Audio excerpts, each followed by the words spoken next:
Welcome to Mulready Minutes with Oklahoma Insurance Commissioner Glenn Mulready. This is a podcast about insurance for insurance folks, risk managers, and business leaders. We'll dive deep and look at what is and isn't working, talk to leaders in the industry, and keep you informed on what's happening in Oklahoma and around the country. Hey, welcome to another Mulready Minute. We're excited today to have with us an important person in the state of Oklahoma, especially this time of year, which is timely, and which is why we're having Mark on. But let me quickly introduce our guest, Mark Gower. Mark, thanks for being with us. No worries. Thanks for having me, Glenn. Okay, and now for your intro, it's robust. Mark was named as the director of the Oklahoma Department of Emergency Management and Homeland Security in 2019 by Governor Kevin Stitt. He served as the Chief Information Security Officer and CyberCommand Director for the state of Oklahoma. With over 20 years of experience in information security and technology, Gower has a broad and varied knowledge base to draw upon. His expertise includes cybersecurity, business continuity, disaster recovery, and emergency preparedness and response. And that's really what we want to talk about today. He holds multiple certifications. I will leave a lot of that out. Information security officer, information systems security professional, and OGG, overall good guy, as a designation we'll give him today. But Mark and I have worked together since I came into office, about the same time that Mark was appointed by the governor. And so again, Mark, thank you for being with us. The timeliness of this, we're in the middle of May. And we are always talking about it at the insurance department. We've got our little corny slogan of Mulready says get ready, but just talking about preparedness. And I noticed in the intro that we talk about that disaster recovery and emergency preparedness.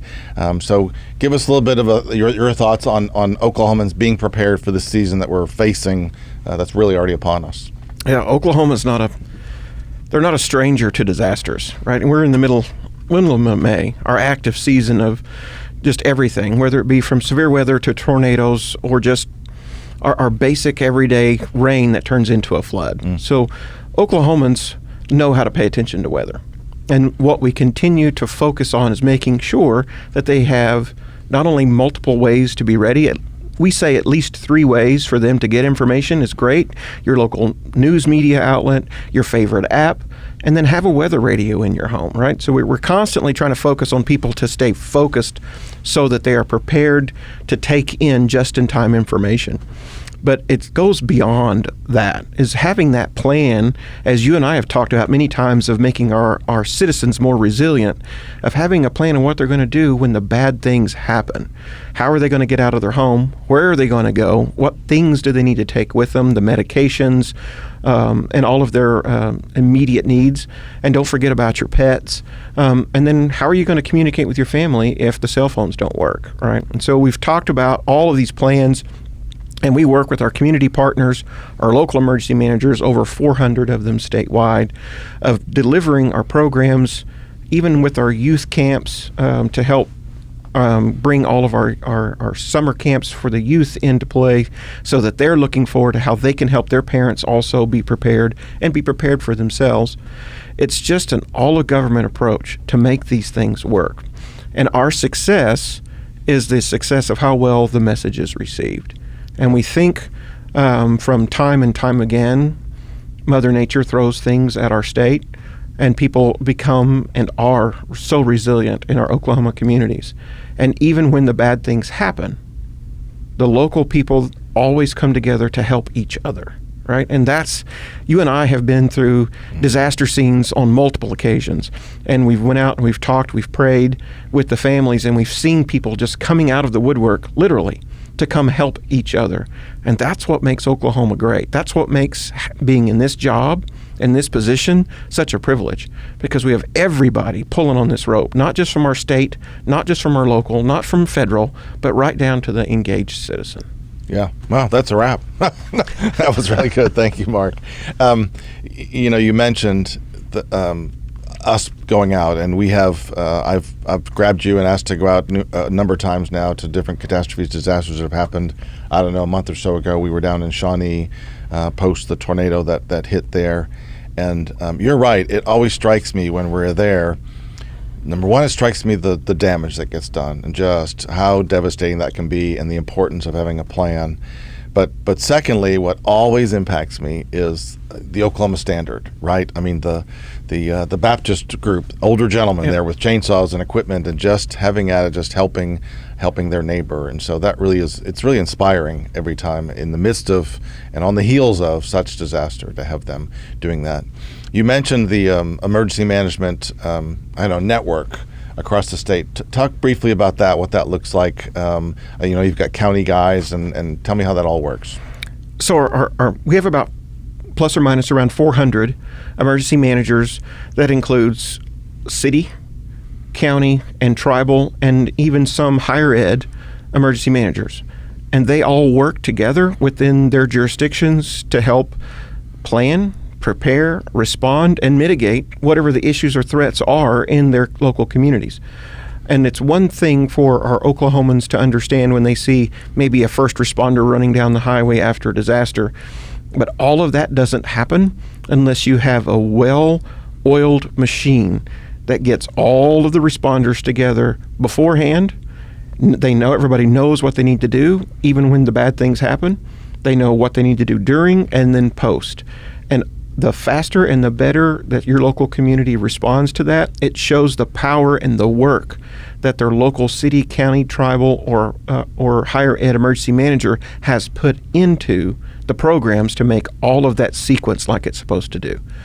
So I can't be any more proud of the hard work that our local emergency managers do on behalf of those citizens every day. And it can be somewhat depressing from a state perspective and from a local perspective to try to always think of the bad thing that's going to happen. Mm-hmm. We've got to prepare for it. What happens if this happens? What happens if that happens? And then looking at the probability of what that might impact, and then create the plan of what we're going to do, and then exercise it, rehearse it. And then when the bad thing happens to our neighbors next door, we're over there not only helping them, because locals help locals, and that's called through a mutual aid agreement, but it's also us also refining our plans that if that tornado hits like it hit Shawnee, what is it going to do for my community? Our local emergency managers intake that and try to build back better and more resilient in their own planning and capabilities. So it's such a pleasure to watch that happen. Oklahomans don't really know the dedication that's truly behind what it takes to make that work. And Oklahomans should be proud of their local emergency managers. Yeah, and I've seen that in action. And I will say this, I guess, for those watching and listening, Mark, as our Director of Emergency Management, I've been in there, I don't know, call it 2 days after, and all that's going on and the chaos that has taken place. And yet, Mark Gower knows everybody, and everybody knows Mark Gower. And like, how does this happen? But I'll tell you, Mark lives there for days without sleep and goes through that. So thank you for your dedication to that, because you do help pull some of that together. And I've seen that in action, and it's admirable. So we have tornadoes that we've been facing. In 2019, when you and I first came in, we had the worst flooding in the history of our state. From an emergency management perspective, is there much difference with those in your response and how that goes, or your interactions with FEMA? Is that any different, or what's that like? Every disaster is different. Even though a tornado may touch down in one community, it's going to be a different response when it hits a different community, right? So I say every tornado is different, every disaster is different, because it hits every community differently. And every community's economic policies or positions, as well as their capabilities, everything is just uniquely different. So every disaster is different. So in comparing a flood to a tornado, floods are terrible disasters. Tornadoes are terrible disasters. But floods slowly come in sometimes, or may they come in very quickly, and it takes a long time for it to go away. Mm-hmm. So the pain our local citizens are going through and seeing the loss of property, the loss of their home, their family infrastructure, everything being impacted on top of where they grew up or where they live, their church, their whole network may be being impacted. And it takes a long time for the floods to go away. So recovery is a lot more delayed than when a tornado happens. So when a tornado touches down, it's gone. The devastation is there. It's terrible.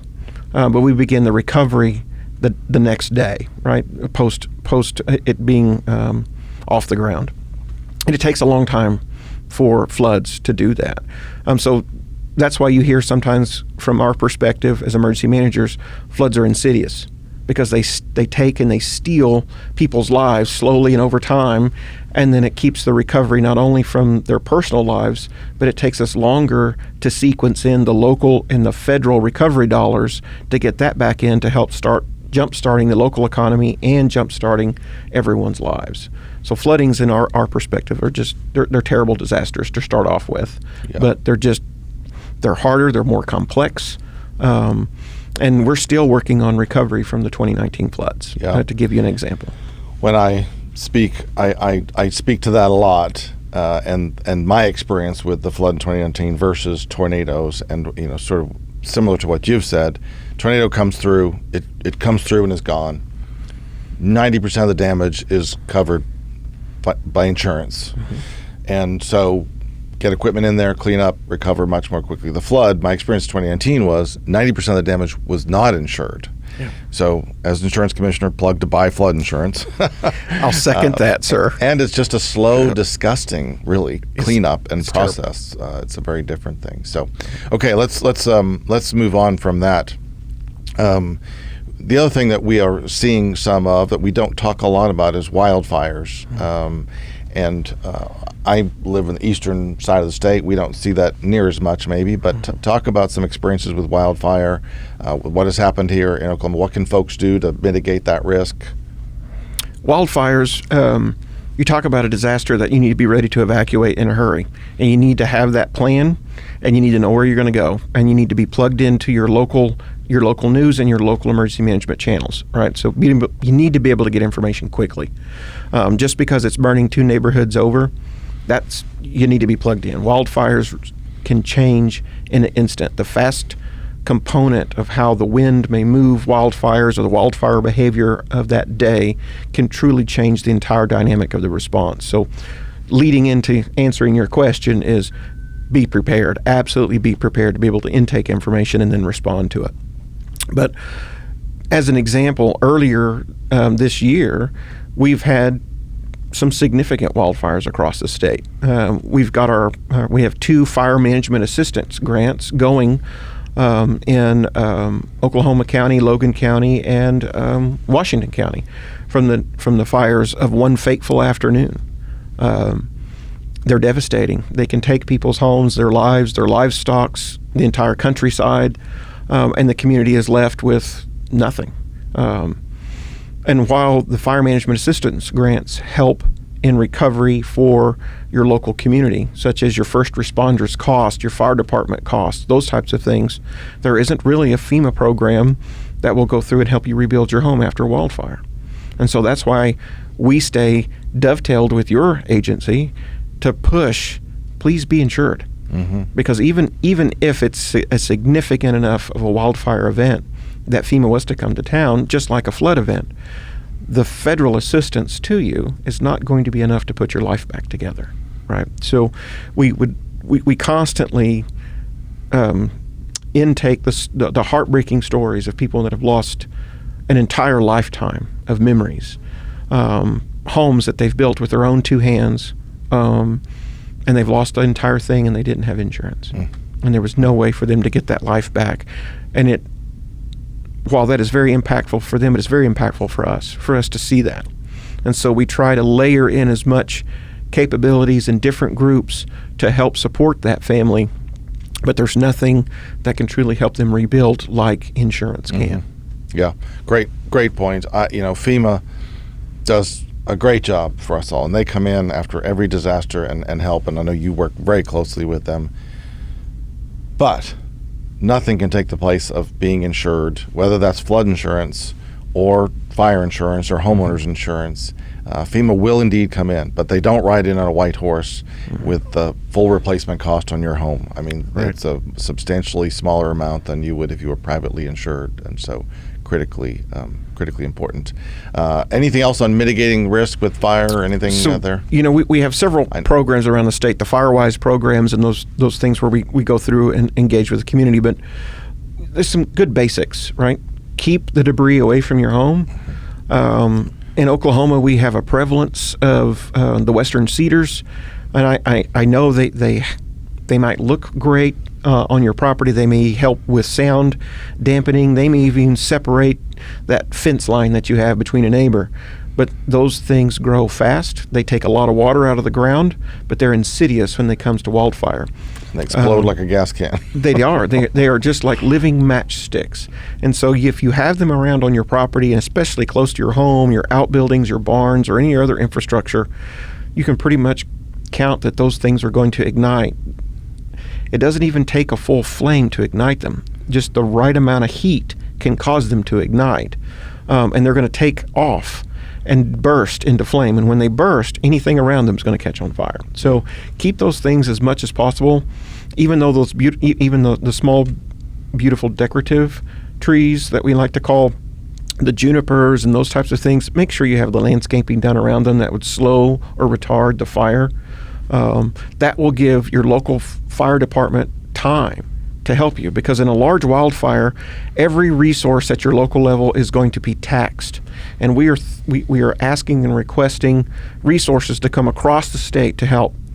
But anything that you can do from your perspective to get those leaves, that debris, and all those things cleaned up around your property gives them an extra time when that fire begins to encroach close to a facility that they have to be able to respond to maybe save your home. Yeah.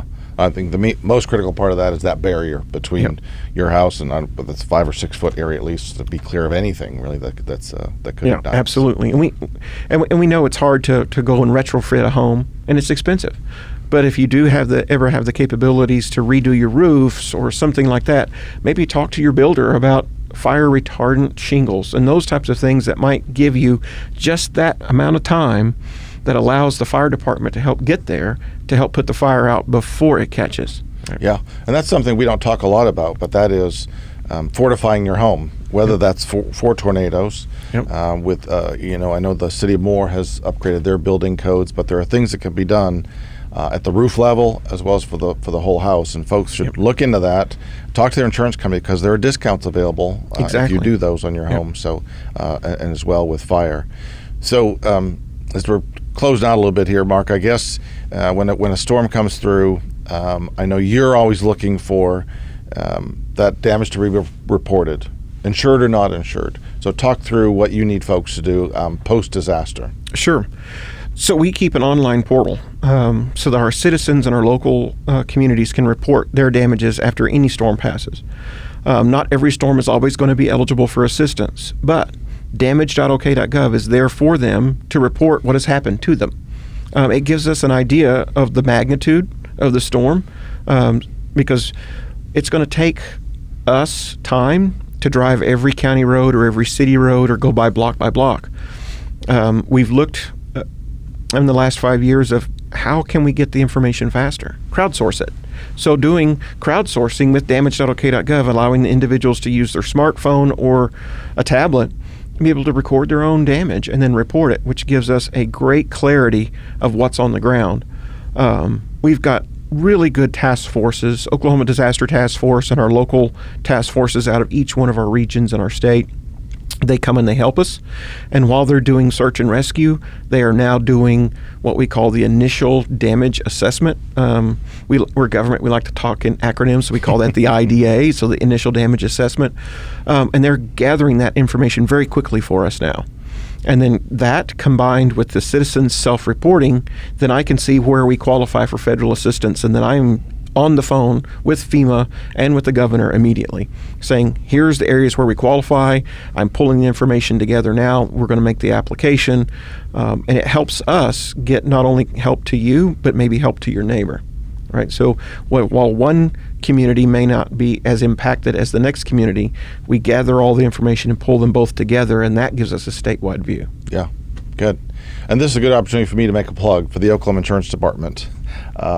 We consider ourselves second responders, so I go down there with you, and but our role really comes into play assisting consumers with claims or claim problems or adjusters or that sort of thing, and that's going to be a few weeks after. And so I've kind of developed this we are second responders approach. But folks need to know we are there for assistance. We have a consumer assistance area who does nothing but answer phones all day, every day, and assist consumers with their claims. So OID.OK.gov, you can go there to file a complaint if you're having trouble, and we'll jump in and go to bat for you. So, Mark, as we close out, anything we didn't discuss, anything you'd like to get out there? What else do we need to know? From Oklahoma's perspective, we're going to have disasters. Things are going to be bad. I don't want our citizens to ever lose hope. There's always going to be a sunshine. The sun's going to come up the next morning, and Oklahomans are going to do the right thing, and we're going to do the right thing. I think you have seen, and I have seen from your agency, we will move heaven and earth to help support our citizens. And no matter what's thrown at us, we will recover. We will rebuild. And if people can just take just a few minutes of their day and go through the processes of planning and preparing themselves at the home level of what are we going to do if, it will magnify the capabilities of what we're trying to do at the state, the city, the county, and the tribal level. Good. Great way to end. Thank you for that. So that wraps up our great podcast here, Mulready Minute Podcast with Mark Gower. Our Director of Oklahoma Emergency Management does a fantastic job for us, and so we will look for you next time. If you found this episode informative, please subscribe and share with your colleagues. Visit oid.ok.gov/podcast. Let us know what topics you would like to hear about on this podcast. Until next time, take care from the Oklahoma Insurance Department.